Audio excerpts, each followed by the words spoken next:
Dahil ang tao ay makasalanan at dahil sa pagbagsak ni Adan, pinili ng Diyos na ipadala ang kanyang anak para ipako sa krus, para mapatawad ang ating kasalanan at hindi tayo mapunta sa impyerno. Sa madaling salita, gumawa na ng paraan ang Diyos para maligtas ang tao. Ito ang pananampalataya lamang sa tinapos na gawa ni Kristo at ito ang bagong tipan. Ngayon, kapag ang tao po ay napunta sa impyerno, pinili niyang pumunta roon. Dahil pinili niyang tanggihan ang nag-iisang paraan ng Diyos para makapunta sa langit. Ang tanggihan, ang tinapos na gawa ni Kristo sa krus ng Kalbaryo. Narito ang tatlong klaseng tao na tunay na mapupunta sa impyerno. Binanggit na sila ng Biblia na ayon sa bagong tipan. Sino ang tatlong klaseng tao na mapupunta sa impyerno? Sa pag-aaral na ito, malalaman natin ang katotohanan na siyang yayanig ngayon sa mundo ng mga relihiyon. Kaya ang malalaman mo ngayon ay isang napakasakit na katotohanan. Katotohanang masakit tanggapin. Katotohanang hindi mo akalain. Sila pala ay mapupunta sa impyerno.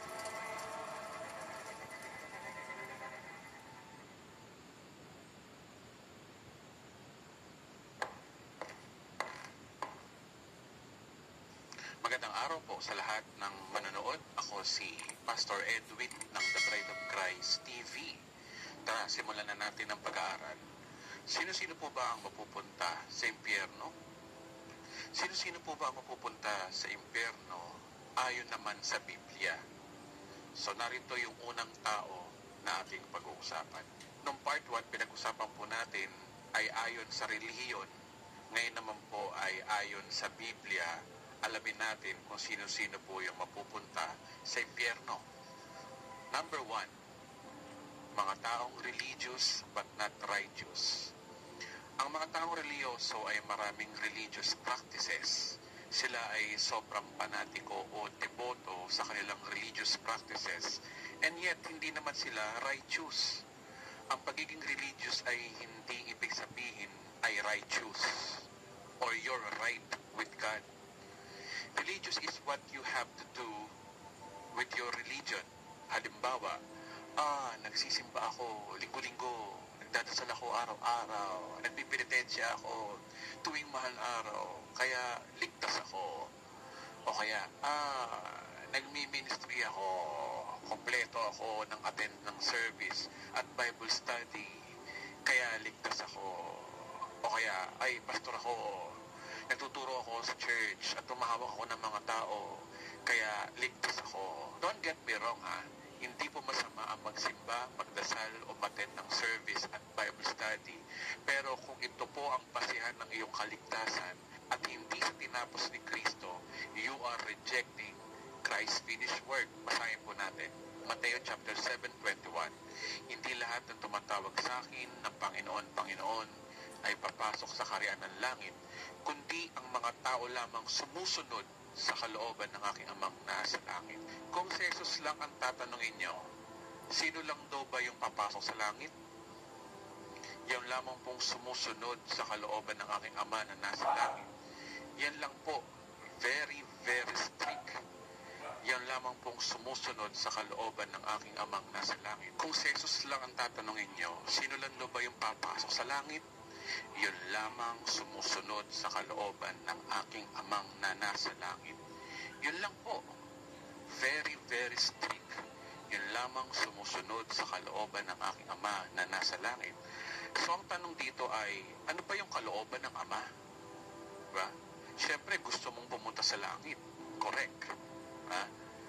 Ang sabi ni Jesus, marami nagdadasal sa Diyos pero hindi lahat ay maliligtas. Hindi daw lahat ng tumatawag sa kanya ng Panginoon, Panginoon ay papasok sa langit, di ba? Yung iba nga, hindi naman bigkas ng maayos Siya sabi nila, Panginoon, Panginoon. Lumalapit lang sa Diyos kapag may kailangan. Pengi ng kagalingan, pengi ng pagpapala, pengi ng pabor. Sa pagkakaala nila na ang Diyos ay takbuhan lamang sa panahon ng kanilang pangangailangan. Kaya ang sabi ng Panginoon, bakit ninyo ako tinatawag ng Panginoon kung hindi naman ninyo sinusunod ang kalooban ng aking Ama. Yan ang sinasabi dyan eh. Sa mga tuwid, there is a condition here. Yung sumunod ka sa kalooban ng Ama. Ang tanong, ano ba ang kalooban ng Ama? Diba? So paano ba natin malalaman ang kalooban ng Ama? Ngayon, ang importante, kung ano yung sabi ng Biblia dyan. Biblia ang tanungin natin. Hindi po ang mga pastor, mga pari o ministro ang magsasabi kung ano ang kalooban ng Ama. Ito ang kalooban ng Lord. Dapat meron kang 12 para maligtas ka. Ito ang kalooban ng Lord. Dapat pumasok ka sa aming iglesia para maligtas ka. Ito ang kalooban ng Lord. Dapat mag-iikapo ka para maligtas ka. O kaya, ito ang kalooban ng Lord. Dapat sundin mo ang buong Biblia para maligtas ka. Ito ang kalooban ng Lord. Dapat maging mabait ka para maligtas ka. So, hindi po pastor ang pakinggan natin. So, ganyan po ang religion kasi. Meron kang dapat gawin para maligtas. Sino ba ang dapat natin paniwalaan? Yung sinasabi ng pastor o yung sinasabi ni Jesus na nasa Biblia? So, tanungin natin si Jesus. Panginoong Jesus, ano po ba ang kalooban ng Ama para maligtas kami? 1 chapter 6 verse 40. Sapagkat ito ang kalooban ng aking Ama, ang lahat ng kumikilala at sumasampalataya sa anak ay magkakaroon ng buhay ng walang hanggan at sila'y muli kong bubuhayin sa huling araw. So ano daw yung kalooban daw ng Ama? Ano daw yung kalooban daw ng Ama? Hindi po yung pastor ang magsasabi ng kalooban ng Ama, kundi si Kristo ang pakinggan natin. Ang sabi ni Jesus, ang lahat ng kumikilala at sumasampalataya sa anak ay magkaroon ng buhay na walang hanggan. Yan po ang sagot ng Biblia. Hindi po religion, hindi po si Baal, hindi po yung samahan, hindi po yung denominasyon, hindi po yung Bible school, wala po sa pare, wala po sa pastor, o wala po sa obispo. Na kay Jesus, si Jesus ang bugtong na anak ng Diyos. Siya yung Diyos na nagsakatawang tao na bayubay sa krus ng Kalbaryo, alang-alang sa atin. Sabi ng John chapter 1 verse 1, in the beginning was the Word, and the Word was with God, and the Word was God. At sabi sa John chapter 1 verse 14, and the Word became flesh and made His dwelling among us. We have been His glory, to the glory of the one and only who came from the Father, full of grace and truth. Bakit po siya kailangan magkatawang tao? Una, sapagkat ang kabayaran ng kasalanan ay kamatayan. Hindi po siya pwedeng mamatay kung hindi po siya magkakatawang tao. At kung hindi siya mamamatay, hindi niya babayaran ang ating mga kasalanan. At nang siya'y muling nabuhay, sinelyuhan ito sapagkat walang ibang paraan para ang tao ay maligtas, kundi sa pamamagitan lamang ni Jesus. Ngayon, tingnan natin ang verse 22. Sa araw ng pag-uukom, maraming magsasabi sa akin, Panginoon, hindi po ba kami nagpahayag ng mensahe mula sa Diyos at nagpalayas ng mga demonyo o gumawa ng himala sa inyong pangalan? So, tanong ko nga sa inyo, yan po ba ay religion? Diba? Religion siya, diba? Okay, basahin ulit natin. Sa araw ng pag-uukom, maraming magsasabi sa akin, Panginoon, hindi po ba kami nagpahayag ng mensahe mula sa Diyos, nagpalayas ng mga demonyo at gumawa ng mga himala sa iyong pangalan? Sabi sa 23, ngunit sasabihin ko sa kanila, hindi ko kayo nakikilala, lumayo kayo sa akin, kayong gumagawa ng kasamaan. So, tanong dito, no? Who are the evildoers in this context? Okay? Sa context lang yun, ha? Sino yung evildoers dyan? Sino ba yung mga gumagawa ng kasamaan ayon sa context ng verse na ito? Hindi sa opinion po ng pastor, ha? Kasi sabi ng ibang pastor dyan, ang gumagawa ng kasamaan dyan, yung mga masasamang tao. Alam nyo, pwede kang maglagay ng generic description dyan. Pero, sino yung gumagawa ng kasamaan diyan ayon sa context na meron dyan, di ba? Doon po tayo sa context. Sino yung evildoers sa context na yan? Now, you have to take note kung saan po tayo galing. Okay? Matthew chapter 7, verse 21, 22, and 23, di ba? So, anong chapter ang bago mag-chapter 7? O syempre, chapter 6. Common sense, di ba? Saan po ba natin nabasa yung kalooban ng Ama, ang lahat ng kumikilala at sumasampalataya sa anak ay magkaroon ng buhay na walang hanggan?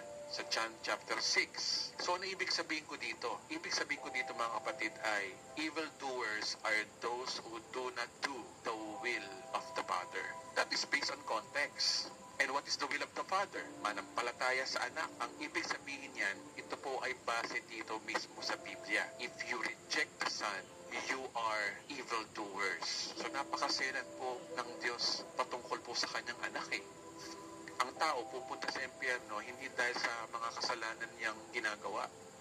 Ang tao pupunta sa impyerno base sa kanyang ginawa sa kanyang anak na si Jesus. Okay, another supporting verse na sinasabi ko, no? John chapter 3 verse 18. Hindi hinahatulang maparusahan ang sumasampalataya sa anak. Ngunit hinatulan na. Ayun, no? Hinatulan na. Buhay ka pa, hinatulan ka na. Hinatulan na ang hindi sumasampalataya sapagkat hindi siya sumasampalataya sa kaisa-isang anak ng Diyos. O diba, parang sinasabi sa verse na yan, kapag hindi mo pinanampalatayanan si Jesucristo, buhay ka pa lang, sinusunog na ang kaluluwa mo sa impyerno. Eh, yung sinasabi ng Bible eh. Diba? Diyan sa verse na yan. Again, napakaselan po ng Diyos patungkol sa kanyang anak. So mag-ingat po tayo patungkol sa kanyang anak. Kaya nga, pinag-aaralan natin to eh. So, going to hell is not the sin you committed, but rather about the Son you rejected. Ang tanong, no, paano ba nire-reject ng religion si Jesus Christ? Okay, pwede mong gawin ang lahat ng religious activities at the same time na nire-reject mo si Christ. Pwede yun. Ang daming religious activities and yet they rejected Jesus Christ. Kapag ang isang tao ay self-righteous, means hindi si Kristo ang kanyang righteousness, kundi ang kanyang sarili. Kaya ang mga self-righteous people ay nire-reject nila yung tinapos na gawa ni Kristo sa krus. Oo, sa lumang tipan, kailangan mong sumunod sa Diyos sa lahat ng oras para masabi kang matuwid. Yan po ay lumang kasunduan o Old Testament. Pero sa bagong kasunduan o sa New Testament, ang pagiging matuwid ng isang Kristiyano ay pananalig na lamang sa pagsunod sa ginawa ni Kristo sa krus ng Kalbaryo. Ginawa ito ni Kristo dahil ang tao ay walang kakayanang sumunod sa Diyos. Again, inuulit ko, no? Ginawa ito ni Kristo dahil ang tao ay walang kakayanang sumunod sa Diyos. Nasa Biblia ba yan, Edwin? Sige, basa. Filipos 3:9. Ang aking pagiging matuwid ay hindi sa pamamagitan ng pagsunod sa kautusan. So kayo na ba yung kautusan? Sa Diyos. So kautusan ng Diyos yan. Kundi sa pananalig kay Kristo. Linaw, no? Ang pagiging matuwid ko ngayon buhat sa Diyos. So hindi na sa kautusan. Buhat sa Diyos na. Sa pamamagitan daw ng ng iglesia ba? Ng mabubuting gawa ba? Hindi. Sa pamamagitan lamang po ng pananampalataya. Ayan o, napakalinaw po niyan. Mas malinaw pa sa sikat ng araw na ating pagiging matuwid ay hindi na po base sa pagsunod sa kautusan ng Diyos, kundi pananampalataya na lamang kay Kristo ang basihan ng pagiging banal.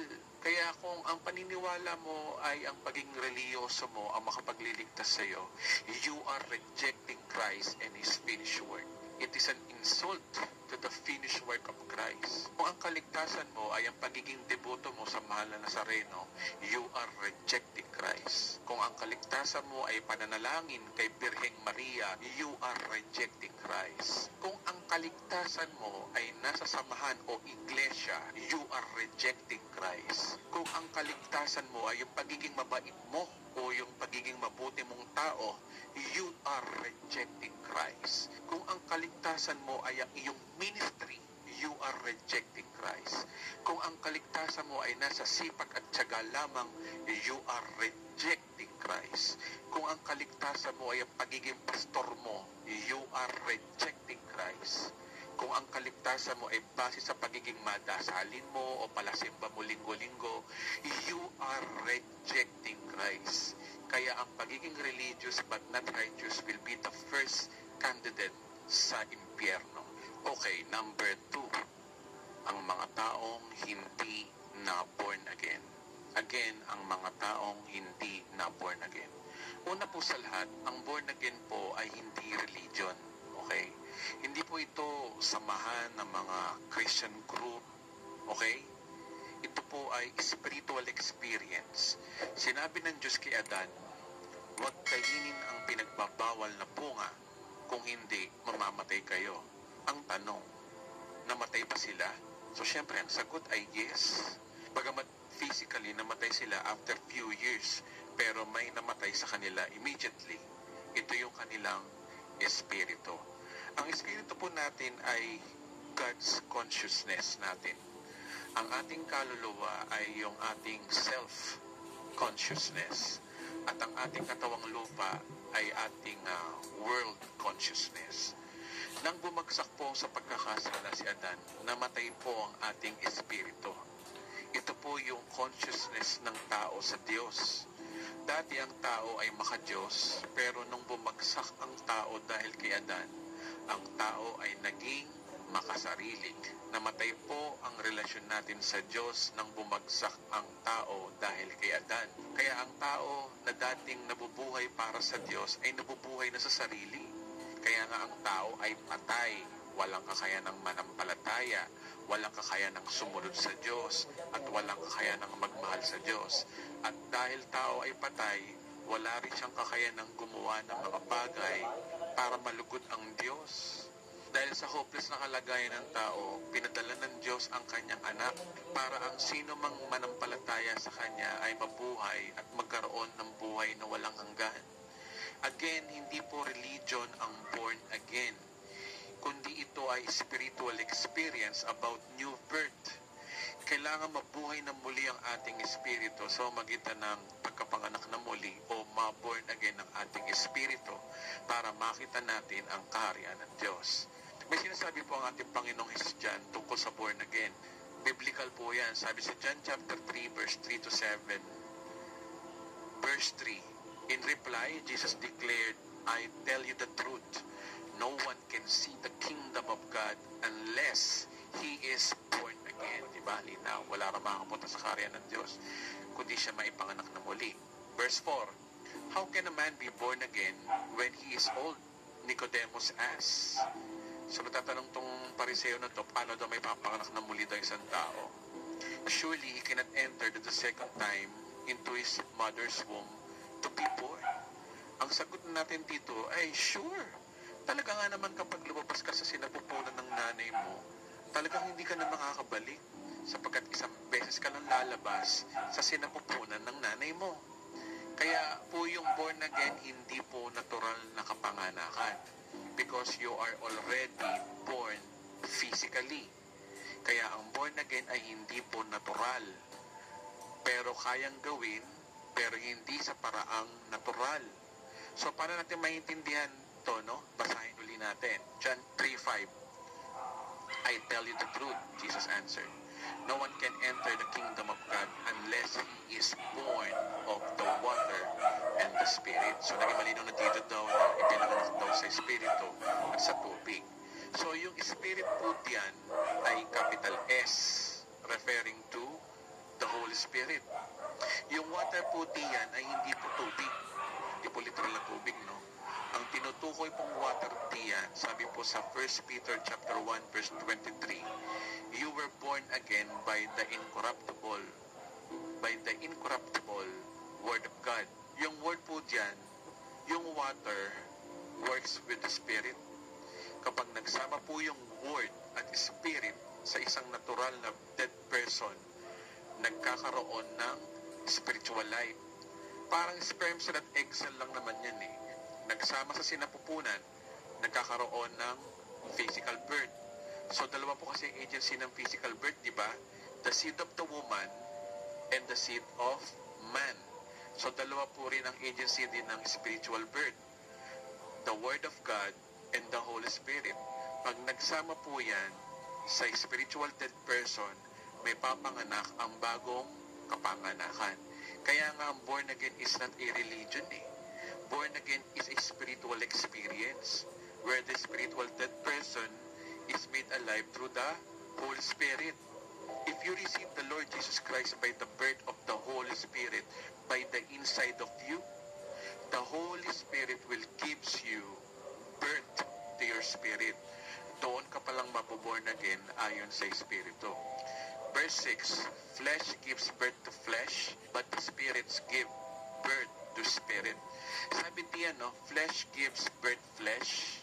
Ayan po yung physical birth. Diba? But the spirit capital S, which is the Holy Spirit, gives birth to the Spirit, small s, referring to your spirit. Kasi yan po yung namatay. Dahil lahat tayo ay naging makasalanan dahil kay Adan. So Ephesians chapter 2 verse 1, you are spiritually dead. Kaya kapag ipinanganak na muli yan ng Holy Spirit, nagkakaroon ng new birth, bagong kapanganakan. Ang tao pong ipinanganak ng 2 beses, maaaring mamatay ng 1 beses lang o baka hindi pa. Okay? Pero ang taong pinanganak ng 1 beses lang, mamamatay siya ng 2 beses. Una, yung kanyang physical na katawan. Pangalawa, yung kanyang kaluluwa mapupunta sa impyerno. So para maiwasan mo ang kapahamakan, kailangan mong ipanganak ng ikalawang ulit. Iyan po ang born again. Okay? Kaya nga sabi sa verse 7, you should not be surprised by saying, you must be born again. Sabi diyan, it is imperative, you must be born again, or else you cannot see the kingdom of God. Yan lamang po ang tanging options, yung tanggapin mo yung regalo ng kaligtasan ni Kristo at manampalataya ka sa Kanya, then you will be born again. Kapag ang tao po ay hindi na born again dahil patay ang kanyang spirito, siya po ay nabubuhay para sa sarili. Yung mga hindi born again ay yung mga taong walang time sa Diyos. At kapag nakamatayan niya yan, nang hindi siya na born again, sabi diyan, he cannot see the kingdom of God. Yung sabi ng Bible, di ba? Bakit? You rejected Christ kasi wala kang time sa Diyos. Nabuhay ka sa sarili mo eh. Kapag namatay ka ng hindi na born again, at dahil nire-reject mo si Christ nang wala kang kaalam-alam, doon nabibilangin ng Diyos ang mga kasalanan mo mula pagkabata hanggang sa huling hininga ng iyong buhay. Doon palang sisingilin ng Diyos ang kasalanang namana mo kay Adan, gaya na napag-usapan natin sa part 1. Sa mga nanonood ngayon, tapusin mo ang video na ito kung hindi ka pa naboborn again. We will settle your eternal security later by prayer. Number 3, mga taong nireject ang gospel of grace. Number 3, na mapupunta sa impyerno, mga taong nireject ang gospel of grace. Kapag nireject mo ang gospel of grace, you will surely go to hell. Totoo yan. I will show you the verse. Hindi to opinion ko, no? Sabi ko ng Biblia.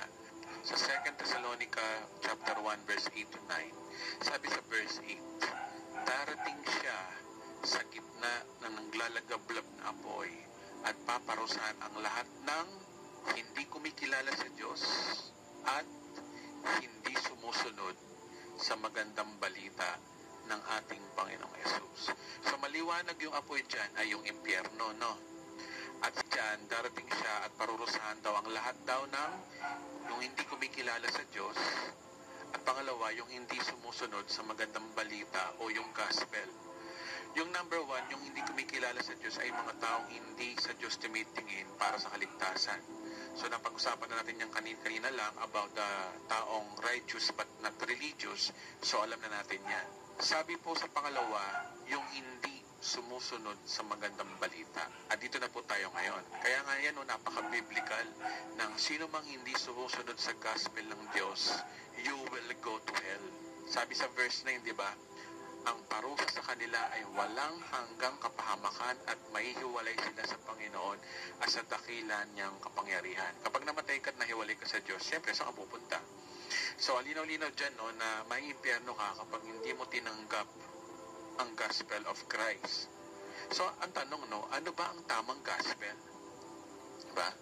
So, ano ba yung tamang gospel in one sentence? Sabi natin one sentence. Ito po yung aking one sentence na napaka-biblical, no? Ang tamang gospel ay libreng kaligtasan sa pamamagitan ng tinapos na gawa ni Kristo sa krus ng Kalbaryo dahil ikaw ay pinatawad at ginawang banal forever. At ito ay makakamtam mo lamang sa pamamagitan ng pananampalataya. So, isa-isay natin kung gaano ka-biblical yung statement na yan. Ano? Una, ang kaligtasan po ay libre. Diba? Ephesians chapter 2 verse 8 to 9 at Acts chapter 4 verse 12. Libre ang kaligtasan. Pangalawa, Kaya ka naligtas dahil pinatawad ka forever. Isang beses lang na inihandog ang kanyang sarili at sapat na yun para mapatawad ang kasalanan mo kasama yung future sins mo. Ayan po ay nakasulat sa Hebrew chapter 9 verse 12. At pangatlo, ginawa kang banal forever. Nakasulat din po yan sa Hebrew chapter 10 verse 10 na ang kabanalan at ang pagiging righteous natin ay si Christ na mismo. Hindi yung mabubuting gawa o yung pagsunod sa kautusan ng Diyos. So makakamtan mo lamang ito sa pamamagitan lang ng pananampalataya. John chapter 3 verse 16 at John chapter 6 verse 40. So kung napapansin nyo, no, wala kang ambag para maligtas. Kaya nga tinawag na gospel of grace yan eh. Kaya nga grace dahil puro libre, walang kapalit. Kaya mabuting balita nga naman yan, no? Kaya nga tawag sa kanya, mabuting balita, di ba? Good news, di ba? Libre na. At yan ipinapangaral ni Apostol Paul.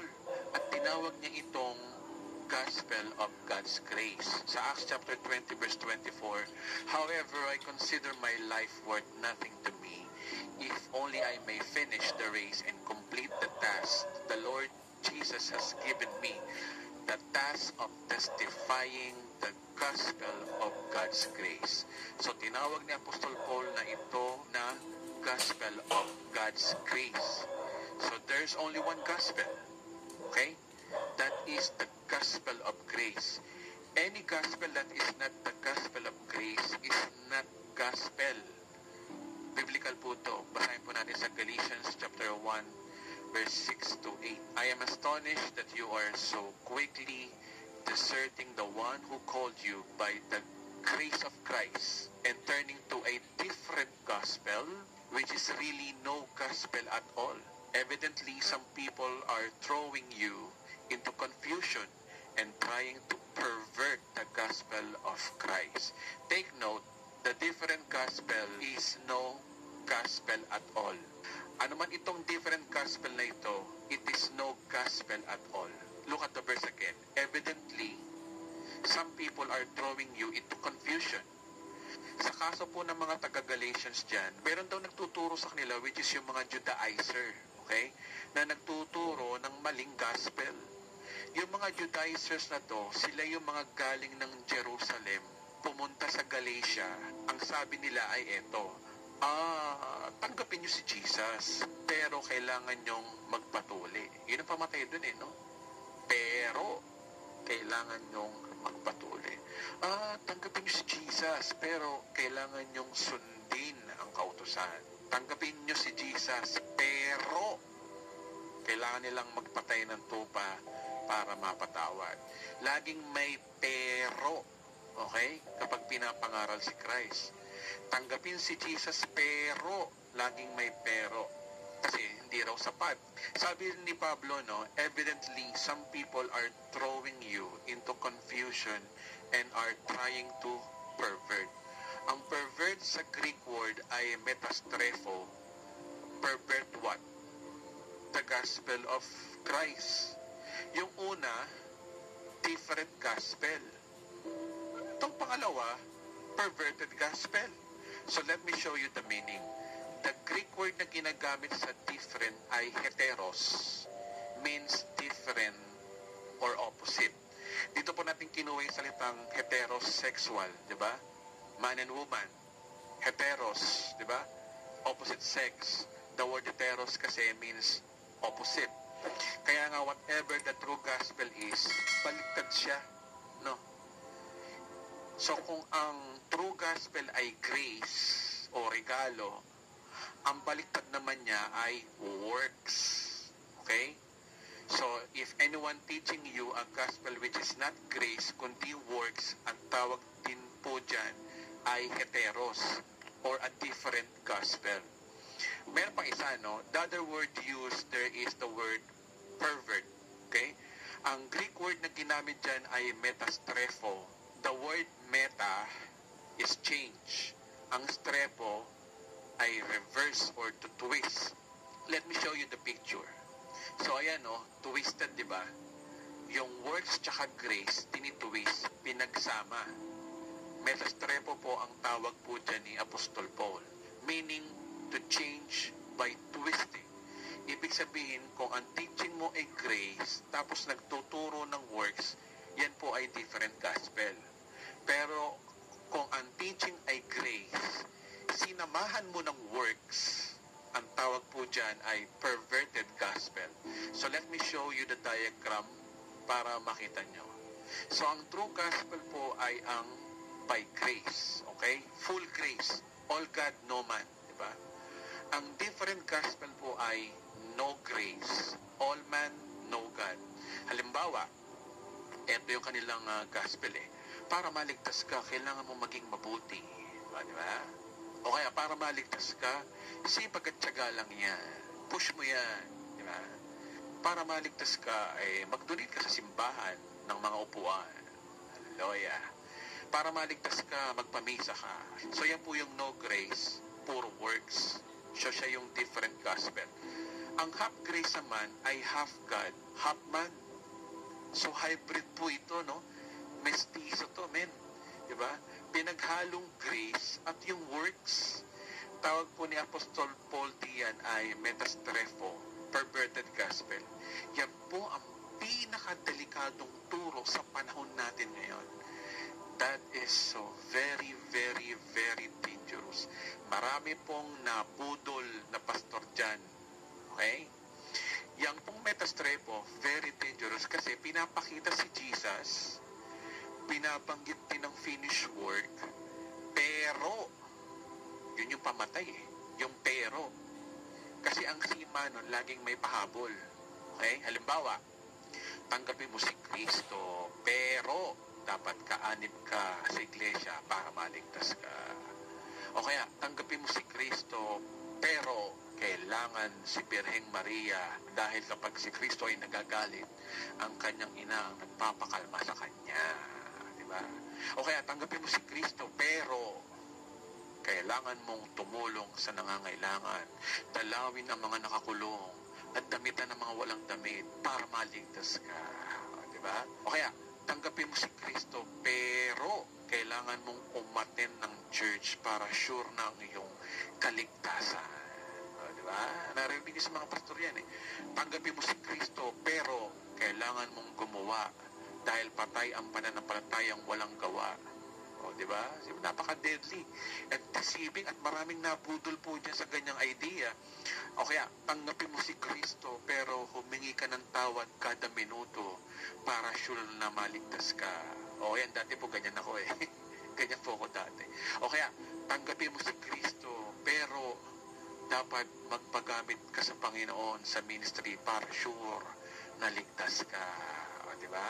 O kaya, tanggapin mo si Kristo pero kailangang faithful ka sa pagbibigay ng tithes and offerings. Okay? O kaya, tanggapin mo si Kristo, pero kailangan meron kang 12. Group 12.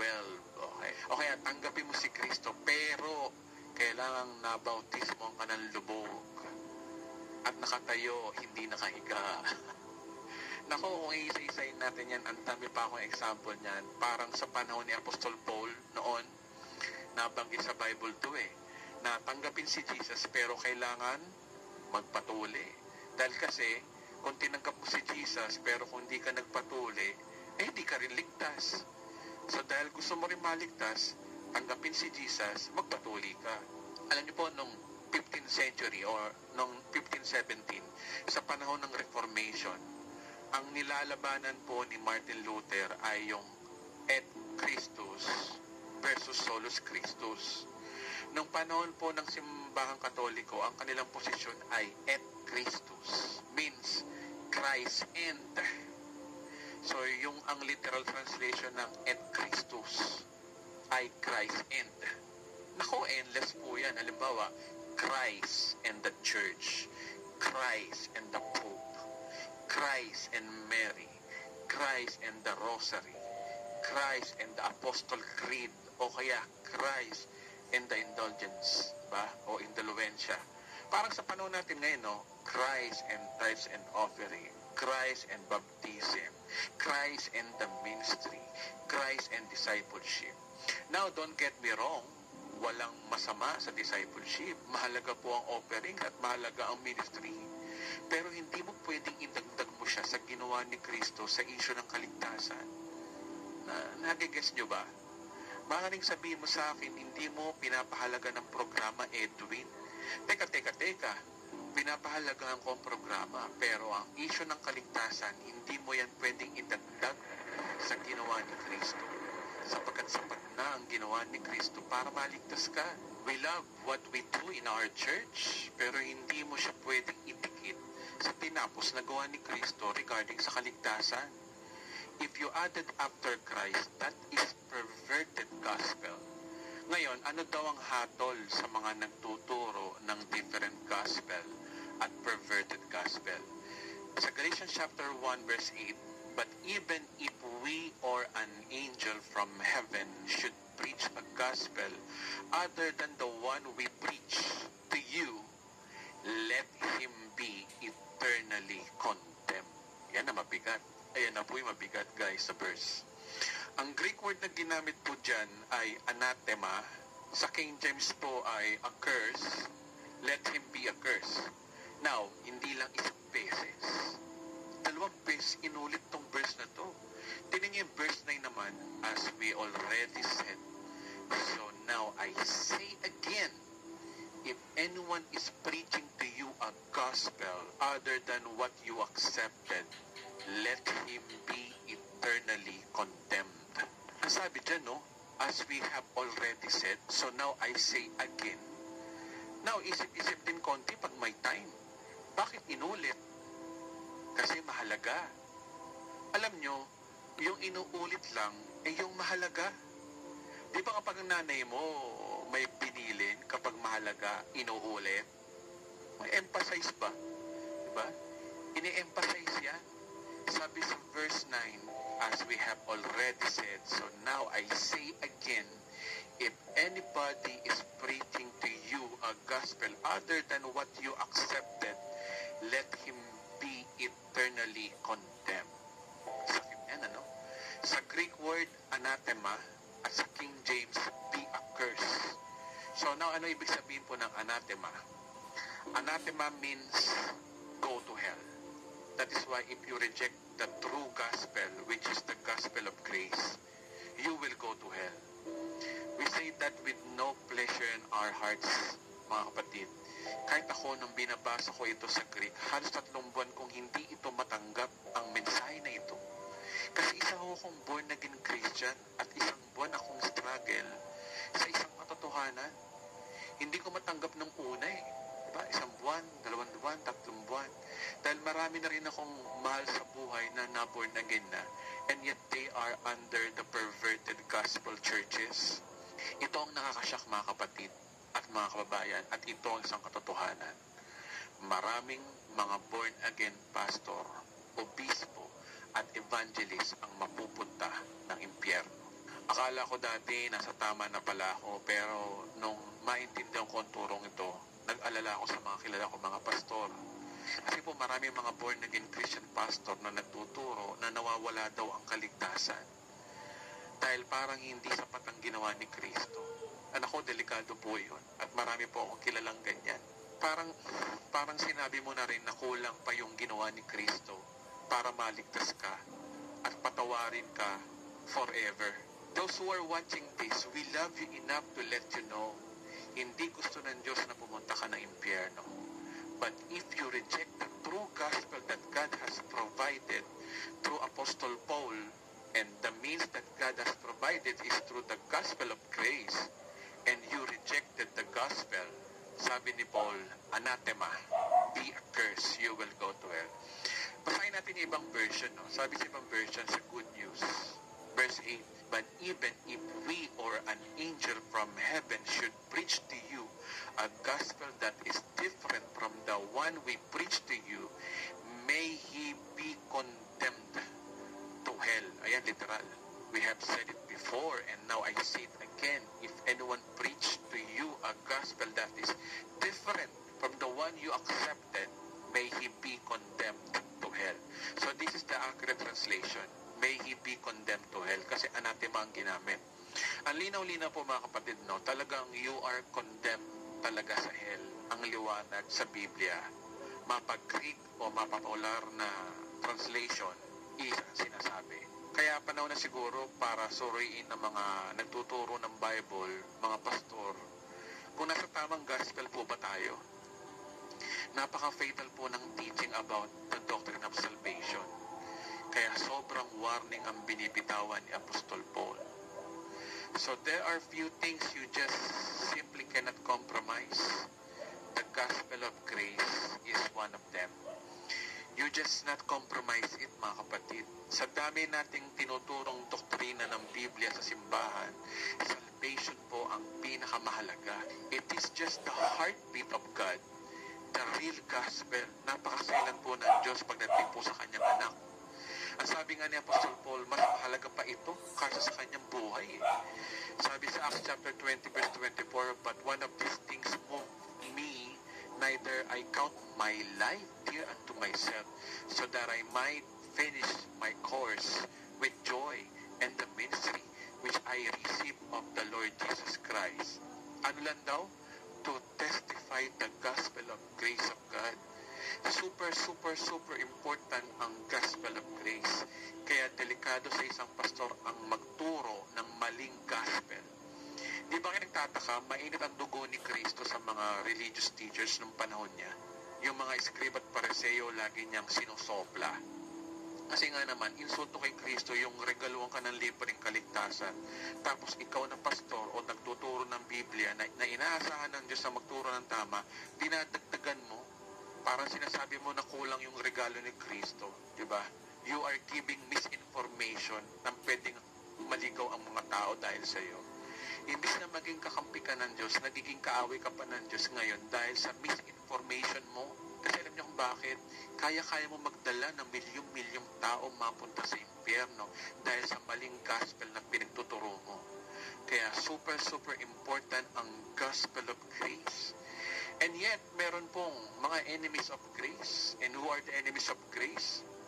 The enemies of grace are people who preach a different and perverted gospel. Kaya kapag nag-preach po sila, hindi kailangan si Kristo. Ang kailangan lang ay sipag at tiyaga. Yan po ay different gospel. Ito naman, tanggapin mo si Kristo, pero ang pananampalatayang walang gawa ay patay. Kaya ang pananampalataya kay Kristo ay hindi sapat. Dapat kailangan may sipag at tiyaga. Yan po ay perverted gospel. Yung isa po, inalis si Kristo. At yung isa naman, sinamahan si Kristo. Yung dalawa pong yan ay parehas na maling gospel. Yan po ang the enemies of grace. Ang the enemies of grace na yan ay nabanggit ni Apostol Paul. Ang sabi niya sa Pilipos 3:18, for as I have often told you before, and now say it again, even with tears, many live as enemies of the cross of Christ. So, ang cross of Christ is the message of the cross, and the message of the cross is grace. So, those are the enemies of grace. Ito ay malaking kalokohan sa kanila dahil hindi nila naiintindihan ang bagong tipan. 1 Corinthians chapter 1 verse 18, for the message of the cross is foolishness to those who are perishing, but to us who are being saved is this the power of God. Yung message of the cross ay yan po yung the gospel of grace. Kasi ang mensahe po ng cross is all about gift. Okay? Kaya malaking kalokohan ito sa mga mapapahamak talaga. Sabi niyan na kalokohan to sa mga mapapahamak. Kaya kung ikaw ay Bible teacher at ang gospel of grace ay malaking kalokohan sa iyo, kasama ka sa mapapahamak, men. Yan po ang sabi ng Bible, kapatid. Kaya nga hanggat may oras pa, kapatid, hanggat hindi ka pa napapahamak, pag-aralan mo na ang tamang gospel. Kasi kapag nakamatayan mo yan, wala na pong bawian. Ngunit kung ang gospel of grace ay kapangyarihan ng Diyos para sa iyo, kapatid, congrats, kasama ka sa maliligtas. Yan po ang sinasabi sa verse na yan. So with the conclusion, ang tatlong klaseng taong ito ay sila yung tunay at biblical na mapupunta sa impyerno ayon sa Biblia. Iisa lang po ang dahilan kung bakit sila napunta sa impyerno. They reject what Christ did on the cross. Remember, sinabi ko sa part 1, ang pagpunta niyo sa impyerno ay hindi base sa pagiging makasalanan mo, kundi pag nireject mo yung iisang paraan ng Diyos para maligtas ka. Walang iba kundi yung manampalataya sa kanyang anak. Kaya yung una, kaya ko nasabi na nireject niya si Kristo dahil masyado siyang bilib sa kanyang pagiging reliyoso, panatiko, at pagiging madasalin. Na ang akala niya papapasukin siya sa langit dahil sa pagiging busy sa ministry at paggawa ng mabuti. And yet hindi niya alam na si Kristo ay sapat na para siya ay maging banal at maligtas hindi sa kanyang mabubuting gawa. The reason siya ay napunta sa impyerno. Yung pangalawa ay yung mga hindi na born again at hindi tumanggap sa ating Panginoong Yesus. Sila ay buong buhay na walang time at mahaba ang kanyang time para sa sarili. Puro pagpapayaman, kasiyahan, at sa mga bagay na material lang siya nakafocus. Ayaw niyang pinag-uusapan ng Diyos. Wala siyang chance na ma-born again nung siya ay nabubuhay pa. Siya ngayon ay napunta sa impyerno at huli na ang lahat. At yung pangatlo, ang pinaka-deadly sa lahat ay yung mga pastor, obispo, pari, ministro, ebanghelista, Bible teacher na nagtuturo ng maling gospel. Sila yung nagtuturo na ang kaligtasan ay good works lang o pabaitan lang. At sila po yung nagtuturo na ang kaligtasan ay libre din, pero may halong works, may halong performance. They rejected the teaching of the gospel grace kasi hindi nila matanggap na wala kang gagawin sa kaligtasan. Gusto nila meron kang gawin din para maligtas bukod sa ginawa ni Kristo. Sila ngayon ay nasa impyerno at hanggang ngayon, sinusumpatan nila ang Diyos dahil bakit daw sila nasa impyerno samantalang sila naman daw ay mangangaral ng salita ng Diyos, nagpalaya sa mga demonyo sa kanyang pangalan at gumawa ng himala sa kanyang pangalan. Ang pangatlo po ang nakakalungkot sa lahat.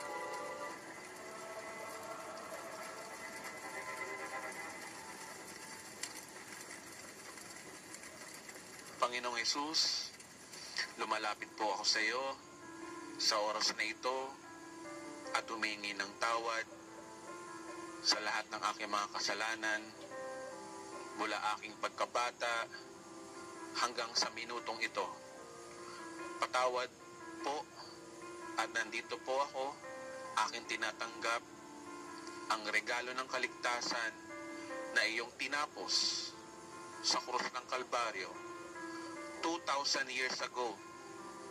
Nananampalataya po ako sa oras na ito na ako'y pinatawad mo na at sinulat na ang aking pangalan sa aklat ng buhay bago mo palikhain ang mundo. Mula ngayon, bilang pasasalamat sa iyong regalo ng kaligtasan, mabubuhay na po ako na may relasyon sa iyo. Salamat po. Ligtas na po ako sa pangalan ni Jesus.